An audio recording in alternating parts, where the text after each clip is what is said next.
అలా చేయకపోతే మనం మిగతా ఎన్ని కార్యక్రమాలు చేసినా, మిగతా ఎన్ని విషయాలు చేసినా, భగవన్ నామం జపించకపోతే, భగవంతుని గురించి మనం భగవంతుని కీర్తించకపోతే, మనకు అనేక లక్షల జన్మ తర్వాత లభించిన, అనేక లక్షల జన్మల తర్వాత లభించిన ఈ మానవ జన్మ వృధా.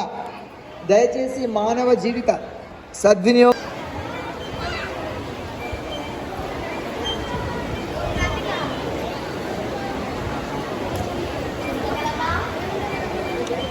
ముందుగా మీ అందరికీ జన్మాష్టమి శుభాకాంక్షలు. భగవద్గీతలో చెప్తాడు, జన్మ కర్మ చ మే ద్రవ్యం ఏవం యో వ్యక్తి తత్వతః త్యక్త్వా దేహం పునర్జన్మ నైతి మా